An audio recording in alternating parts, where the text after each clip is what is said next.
আসসালাম প্রিয় শিক্ষার্থী বন্ধুরা, তোমরা ভালো আছো, সুস্থ আছো, সুন্দর আছো। করোনার পরিস্থিতিতে আজ পর্যন্ত যারা মৃত্যুবরণ করেছে তাদের রুহের মাগফিরাত কামনা করছি, যারা অসুস্থ হয়েছে তাদের সুস্থতা কামনা করছি। আল্লাহ রাব্বুল আলামিন যারা সুস্থ আছে তাদেরকে হেফাজত করুক, এই প্রত্যাশা নিয়ে আমি মোহাম্মদ ইব্রাহিম হোসেন তোমাদের সামনে হাজির হয়েছি ইসলাম এবং নৈতিক শিক্ষা নিয়ে দশম, নবম, দশম শ্রেণীর। প্রিয় শিক্ষার্থী বন্ধুরা, তোমরা খাতা কলম বই নিয়ে অবশ্যই বসে যাবে অনলাইনে এবং প্রিয় শিক্ষক, সহকারী প্রিয় সহযোদ্ধা সহ শিক্ষক বৃন্দ যারা আমার ক্লাস দেখতেছেন তারা ক্লাসটা শেয়ার করবেন। আর কোনো ত্রুটি বিচ্যুতি হলে অবশ্যই আমাকে কমেন্ট বক্সে জানিয়ে দিবেন, আমি সেটা শুধরানোর চেষ্টা করব। প্রিয় শিক্ষার্থী বন্ধুরা, মাদক নামক এই অপদার্থ কৌতুক এই সমাজ থেকে বিদায় করতে হবে। আমাদের জীবনে যেন এই মাদক কোনো আকৃষ্ট না হয়, আকৃষ্ট হয়ে আমাদের জীবন যেন বিসর্জন না যায়, এদিক খেয়াল রাখতে হবে। যেহেতু কোরআন এবং হাদিসের মাধ্যমে সমস্ত প্রকার নেশা জাতীয় দ্রব্য হারাম করেছেন, ইসলামে যেমন হারাম করেছেন, ব্যক্তিগত জীবনেও এটাকে আমার জীবন থেকে যাতে না আসে এটা আমাদের সতর্ক থাকতে হবে। প্রিয় শিক্ষার্থী বন্ধুরা, আমরা সকলে মিলে এই সুন্দর বাংলাদেশটাকে গড়ে তুলব, সুন্দর বাংলাদেশটাকে আমরা এগিয়ে নেব বিশ্বের দরবারে। এই প্রত্যাশায় তোমরাই যারা ছাত্র আজ যারা আছো 6, 7, 8, 9, 10, 11, 12 ক্লাস যারা আছো তারা সবাই ছাত্র। তোমাদের জীবনটা যেন এই মাদকের অন্ধকার এর মধ্যে না পড়ে, তোমাদের জীবন যেন এর থেকে বেরিয়ে আসে। আমরা আমাদের ভাই বোন আত্মীয় স্বজন যারা এই কাজগুলো যাতে না করে তাদেরকে আমরা সকলে উদ্বুদ্ধ করব। আমরা মোবাইলে মেসেজের মাধ্যমেও এটাকে আমরা না বলতে পারি, আমরা অবশ্যই ফেসবুকের মাধ্যমে এটাকেও না বলতে পারি, আমরা আমাদের সহপাঠী বন্ধু বান্ধব যারা আছে তাদের সামনেও এটাকে আমরা না বলতে পারি। মাদক বিরোধী প্রচারণ অবশ্যই আমাদের করতে হবে। আমার সমাজে, আমার বাড়ির আশেপাশে যদি এই জাতীয় কিছু ঘটে তাহলে অবশ্যই বড় যারা আছে, আইনের লোক যারা আছে তাদেরকে অবহিত করতে হবে, যাতে এই সমাজে কখনো যাতে এটা আকৃষ্ট না করতে পারে। প্রিয় শিক্ষার্থী বন্ধুরা, আজ যদি আমরা এটা বন্ধ না করি, কালকে আমার ছেলে, আমার ভাই, আমার বোন এরাই কিন্তু নেশাগ্রস্ত হবে। অনেক ঘটনা ঘটেছে মাদক নিয়ে, অনেক ঘটনা, পিতার সন্তানের হাতে পিতাও খুন হয়েছে। এই জাতীয় ঘটনা কিন্তু নিক্কারজনক, নৃশংস ঘটনা। এর থেকে আমাদেরকে ফিরিয়ে থাকতে হবে। তোমরা এখন ছাত্র ছাত্রী, তোমরা অবশ্যই এর থেকে বিরত থাকতে হবে। তোমাদের যাতে আকৃষ্ট না হয়, কেউ না হয়, এদিক খেয়াল রাখতে হবে। অবশ্যই একটা খারাপ অভ্যাস, এটা থেকে আমাদের প্রিয় শিক্ষার্থী বন্ধুরা ফিরে আসতে হবে। আউযু বিল্লাহি মিনাশ শাইতানির রাজীম। বিসমিল্লাহির রহমানির রহিম। আর রহমান আল্লামাল কুরআন খালাকাল ইনসানা আল্লামাহুল বায়ান।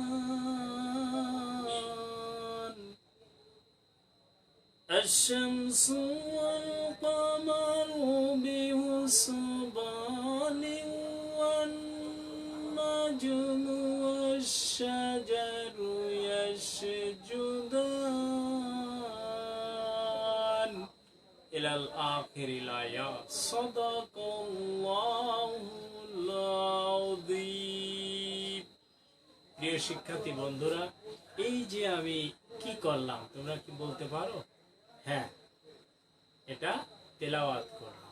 শিক্ষার্থী বন্ধুরা, এসো আমরা আজ তেলাওয়াতের গুরুত্ব এবং মহত্ব নিয়ে আলোচনা করব। প্রিয় শিক্ষার্থী বন্ধুরা, তেলাওয়াত শব্দের অর্থ পাঠ করা। অর্থটা কি?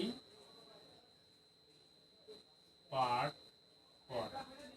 তেলাওয়াত শব্দের অর্থ হচ্ছে পাঠ করা, আবৃত করা,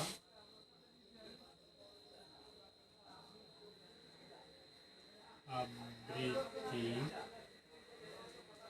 পাঠ করা, আবৃত্তি করা এবং পড়া, অনুসরণ করা। পড়া, অনুসরণ করা ইত্যাদি। প্রিয় শিক্ষার্থী বন্ধুরা, তিলাওয়াত পাঠ করা, আবৃত্তি করা, অনুসরণ করা এবং পড়া। আল কোরআন পাঠ করাকে ইসলামী শরীয়তের পরিভাষায় কোরআন তেলাওয়াত বলা হয়। এই যে তেলাওয়াত, এটা শুধু পবিত্র কোরআনের ক্ষেত্রেই এটা তেলাওয়াত বলা হয়ে থাকে। পবিত্র কোরআন পৃথিবীতে যত গ্রন্থ আছে সবচেয়ে বেশি পাঠ হয়। এই কোরআন আল্লাহর নিকটেই হচ্ছে শ্রেষ্ঠ কিতাব। কোরআন মজিদ পরিভাষার দিকে যদি আমরা তাকাই, যে কোরআন মজিদ মুখস্থ পড়া যায়, আবার দেখে দেখেও পড়া যায়, দুই ভাবে পড়া যায়। একটা হচ্ছে মুখস্থ, যারা হাফেজ আমাদের সমাজে আছে, আর একটা হচ্ছে দেখে দেখে। আর এই দেখে দেখে পড়াকেই বলা হয় নাজিরা তেলাওয়াত। কি বলা হয়? নাজিরা তেলাওয়াত বলা হয়। তাহলে দুটো প্রশ্ন এখানে আমরা পেয়ে গেলাম প্রিয় শিক্ষার্থী বন্ধুরা। একটা হচ্ছে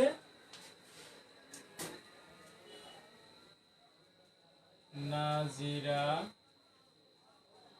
তেলাওয়াত,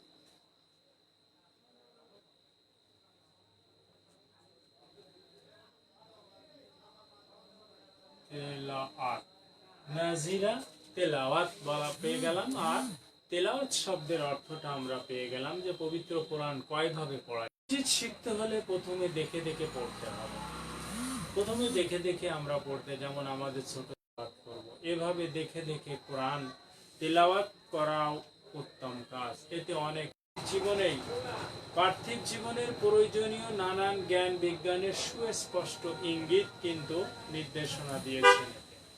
এই জন্য একজন ফরাসি পণ্ডিত যথার্থই বলেছেন, কোরআন বিজ্ঞানীদের জন্য একটি বিজ্ঞান সংস্থা, ভাষাবিদদের জন্য শব্দকোষ, আর বৈকারণের জন্য ব্যাকরণ গ্রন্থ, বিধানের জন্য এটি বিশ্বকোষ হিসেবে আখ্যায়িত করেছে।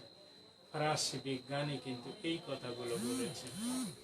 সুতরাং হালকাভাবে আল কোরআন তেলাওয়াত করলেই আমাদের চলবে না, বরং একে খুবই সুন্দর গুরুত্বপূর্ণ সাথে তেলাওয়াত করতে হবে। এর মর্মার্থ তাৎপর্য কিন্তু আমাদের উপলব্ধি করতে হবে। এতে বর্ণিত বিষয় সম্পর্কে গভীর চিন্তা ভাবনা করতে হবে। তাহলে আমরা আল কোরআনের জ্ঞান এবং শিক্ষা আয়ত্ত করতে পারবো। আল্লাহ তাআলার চিন্তা এবং গবেষণা সহকারে কোরআন তেলাওয়াতের নির্দেশ দিয়েছেন। তিনি বলেন যে, তবে কি তারা কোরআন সম্বন্ধে অভিনিবেশ সহকারে চিন্তা করে না? না, তাদের অন্তরে তালাবদ্ধ হয়ে গেছে। সূরা মুহাম্মদ আয়াত হচ্ছে 24। আল্লাহ রাব্বুল আলামিন সূরা মুহাম্মাদের মধ্যেই কিন্তু স্পষ্ট করে দিয়েছে। তারা কি পবিত্র কোরআন সম্বন্ধে অভিনিবেশ সহকারে তারা চিন্তা করে না? না, তারা কি তাদের অন্তরসমূহ তালাবদ্ধ হয়ে গেছে। অন্য আয়াতে আল্লাহ তাআলা বলেন যে, এটি কল্যাণময় কিতাব যা আমি আপনার প্রতি নাজিল করেছি, যাতে মানুষ এর আয়াতসমূহ অনুধাবন করে, বোধ শক্তি সম্পন্ন ব্যক্তিদের এ থেকে উপদেশ গ্রহণ করে। সূরা সাদ আয়াত হচ্ছে 29। আল্লাহ তাআলা আরো বলেছেন পবিত্র কোরআনে সূরা কমার আয়াত হচ্ছে 22। বিসমিল্লাহির রহমানির রহিম। ওয়ালাকাদ ইয়াসসারনাল কুরআনা লিযিকরা ফাহাল মিনাল মুত্তাকিন। নিশ্চয় আমি কোরআন উপদেশ গ্রহণ সহকারে সহজ করে দিয়েছি, অতএব কোন উপদেশ গ্রহণকারী আছে কি? সূরা কামার আয়াত হচ্ছে 14। অথবা অতএব বুঝে শুনে, জেনে বুঝে চিন্তা সহকারে আল কোরআন পড়া উচিত। এভাবে তেলাওয়াত করলে আল কোরআনের শিক্ষা এবং উপদেশ অনুধাবন করা যায়। চিন্তা গবেষণার পাশাপাশি আল কোরআনকে সহি এবং শুদ্ধ করে সুন্দরভাবে পাঠ করাও অত্যাবশ্যক। কোরআন মজিদ ভুল অসুন্দর করে তেলাওয়াত করালেই গুনাহ হবে। অসুন্দর অসুন্দর রূপে কোরআন তেলাওয়াত করলে নামাজ শুদ্ধ হবে না। অবশ্যই তেলাওয়াতের প্রতি আমাদের কিন্তু গুরুত্ব দিতে হবে। সুন্দর এবং সুন্দর রূপে কোরআন সুন্দরভাবে সুন্দরভাবে কোরআন তেলাওয়াত করাকেই নিয়ম, যে নিয়মে করা হয় এটাই কিন্তু বলা হয় তাজবিদ। পূর্ববর্তী আমরা যে শ্রেণীতে পড়েছি অবশ্যই তাজবিদের বিভিন্ন হরফ, উচ্চারণ, গুণা এগুলো কিন্তু আমরা আলোচনা করেছি, নিয়ম কানুন অনেক কিছু কিন্তু আমরা জেনে গেছি। তাজবিদ সহ কোরআন তেলাওয়াত সম্পর্কে আল্লাহ রাব্বুল আলামিন নির্দেশ দিয়েছেন। তিনি বলেন, পবিত্র কোরআনের সূরা মুজাম্মিল আয়াত হচ্ছে 4, বিসমিল্লাহির রহমানির রহিম ওয়ারাত্তিলিল কুরআনা তারতিলা। আপনি কোরআন আবৃত্তি করুন ধীরে ধীরে সুস্পষ্টভাবে। সুন্দর সুরে কোরআন তেলাওয়াত প্রসঙ্গে আল্লাহর রাসূল সাল্লাল্লাহু আলাইহি সাল্লাম বলেছেন, লাইসা মিন্না মান লাম ইয়াতাগান্না বিল কোরআন। যে ব্যক্তি সুললিত কণ্ঠে কোরআন তেলাওয়াত করে না সে আমার দলভুক্ত নয়। অর্থাৎ যে ব্যক্তি রাসূল সাল্লাল্লাহু আলাইহি সাল্লামের নীতির উপরে প্রতিষ্ঠিত নয়। তিরমিজি শরীফে হাদিসে বলা হয়েছে। অবশ্যই আমরা কোরআন কিন্তু সুবলীল, সুন্দর, মধুর কণ্ঠে তেলাওয়াত করব। প্রিয় শিক্ষার্থী বন্ধুরা, আমরা অনেক সময় গান গেয়ে থাকি, তোমরা গেয়ে থাকো যে খুব সুন্দরভাবে, এখানে টান হচ্ছে না, ওখানে টান হচ্ছে না। কোরআনটাও কিন্তু সেই গানের থেকেও হাজার গুণের সম্মানিত একটা ওহী কিতাব আল্লাহ তাআলা আমাদের কাছে পাঠিয়েছেন। এই কিতাবটা আমরা সুন্দর করে তেলাওয়াত করা উচিত। রাসূল সাল্লাল্লাহু আলাইহি সাল্লাম অত্যন্ত সুমধুর কণ্ঠে কোরআন তেলাওয়াত করতেন। তার কোরআন তেলাওয়াত কাফেররা ঈমান না আনান করলেও তার ঘরের চতুর্পাশে রাত্রে অবস্থান করতেন। কি জন্য? তিনি তার এই কোরআন মধুর কণ্ঠে কোরআন শোনার জন্য।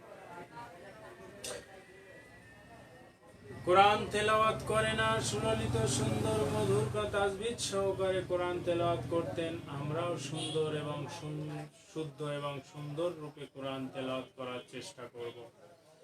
কোরআন তেলাওয়াতের ফজিলত অত্যন্ত বেশি। এতে প্রতিটি হরফ তেলাওয়াতেই নেকি পাওয়া যায়। নবী করিম সাল্লাল্লাহু আলাইহি সাল্লাম বলেছেন, মান ক্বারাআল হারফুম মিনাল কিতাবিল্লাহি ফালাহুম মিন হাসানাতু ওয়া হাসানাতু বিল আশরি আমসালিহা। যে ব্যক্তি আল্লাহর কিতাব থেকে একটি হরফ পাঠ করবে সে একটি নেকি লাভ করবে। আর এই কোরআন হলো নূর বা জ্যোতি, এটি তেলাওয়াতকারীর মর্যাদা সমুন্নত করে। তেলাওয়াতকারীর মর্যাদা সমুন্নত করে। কোরআন তেলাওয়াত বেশি বেশি কোরআন তেলাওয়াত করা বাইহাকি শরীফের হাদিসে উল্লেখ করা হয়েছে।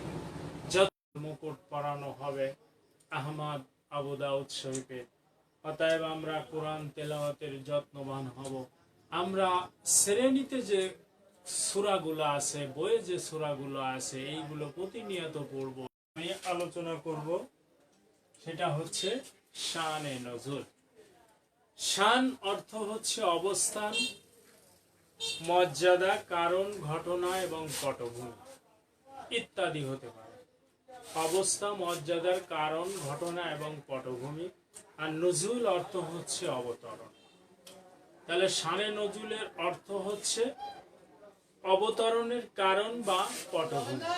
ইসলামী শরিয়াত, ইসলামী পরিভাষায় আল কোরআনের সূরা বা আয়াত নাজিলের কারণ বা পটভূমিকেই শানে নজুল বলা হয়। একে সববে নুজুলও বলা হয়। গুরুত্বপূর্ণ একটা বিষয়। এই শানে নজুলকে সববে নজুল ও সববে নজুলও বলা হয়ে থাকে। এখানে প্রশ্ন আসতে পারে যে শানে নজুলের অপর নাম কি? বিভিন্ন 4টে অপশন দেওয়া থাকলো, অথবা সৃজনশীলের জ্ঞানমূলক প্রশ্ন আসতে পারে যে শানে নজুলের অপর নাম কি। আমরা লিখে দেব সববে নজুল বলা হয়েছে। আল কোরআন মহানের কাছে এসেছে রহমত স্বরূপ। শুধু আমাদের কাছে নয়, মুসলমানদের কাছে নয়, সমগ্র বিশ্বে মানুষের কাছে এসেছে এই কোরআন। এই কোরআন এসেছে মানুষকে একটা শান্তির আলো নিয়ে, শান্তির বার্তা নিয়ে, মানুষকে মুক্তির বার্তা নিয়ে এসেছে আমাদের কাছে। কোনো ঘটনার বিধান বর্ণনা, কোনো সমস্যায় এই কোরআন অংশ বিশেষ নাজিল হতো। সেই অবস্থা, সেই ঘটনা বা অবস্থাকে কেন্দ্র করে আল কোরআনের আয়াত বা সূরা নাজিল হতো। সেই ঘটনা অবস্থাকে ওই সূরা বা আয়াতের শানে নজুল বলা হতো। যে ঘটনাকে কেন্দ্র করে আল্লাহ রাসূল সাল্লাল্লাহু আলাইহি সাল্লাম এই বিষয়গুলো তিনি ভাবতেন, চিন্তা করতেন, তখনই তার কাছে এই ওহীর মাধ্যমে তাকে জানিয়ে দেওয়া হতো। উদাহরণস্বরূপ আমরা বলতে পারি, রাসূল সাল্লাল্লাহু আলাইহি সাল্লামের শিশুপুত্র ইন্তেকালে করলেই কাফিররাই তাকে অবতার বা নির্বংশ বিদ্রুপ করত। আল্লাহ তাআলা সেই কাফেরদের জবাবের প্রেক্ষাপটে সূরা ছোট্ট একটি সূরা তিনি নাজিল করেছেন, সূরা আল কাউসার। এটার দ্বারাই বোঝা যাচ্ছে যে এই শানে নজুল কোরআনের গুরুত্বটা কতটুকু। এই কোরআন আমাদের কাছে এসেছে সত্যের একটা বার্তা নিয়ে। এই কোরআন এসেছে আমাদের কাছে মানুষের কল্যাণের পথ দেখাতে। শানে নজুল এর উপকারিতা কিন্তু অনেক, এর গুরুত্ব বিষয় অনেক উল্লেখ করা হলো। এর দ্বারা শরীয়তের বিধান প্রবর্তন এর রহস্য জানা যায়। আয়াতের অর্থ উদ্দেশ্য সঠিক মর্ম অর্থ অবগত করা যায়।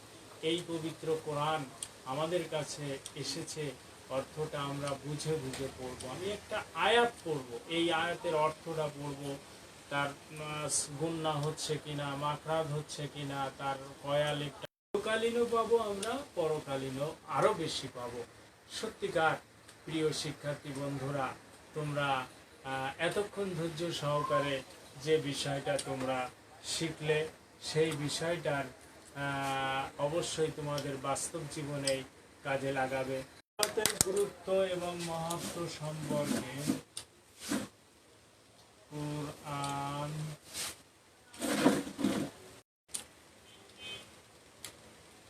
মাহাত্ম্য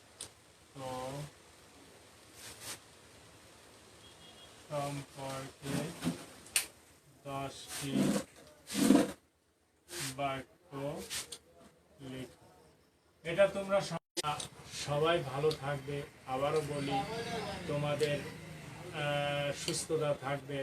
মাদক থেকেই নিজেদেরকে ফিরিয়ে পরিত্রাণ, তোমাকে একদিনের জন্য কিন্তু ভুল শুধরাতে হবে, চোখের পানি ঝরবে। অবশ্যই মাদক থেকেই আমরা সকলেই ফিরে আসবো, মাদককে আমরা না বলবো, সেই প্রত্যাশা নিয়ে আজ তোমাদের সামনে থেকে বিদায় নিচ্ছি। ধন্যবাদ সকলকেই। ভালো থাকো, সুস্থ থাকো, সুন্দর থাকো। আসসালামু আলাইকুম।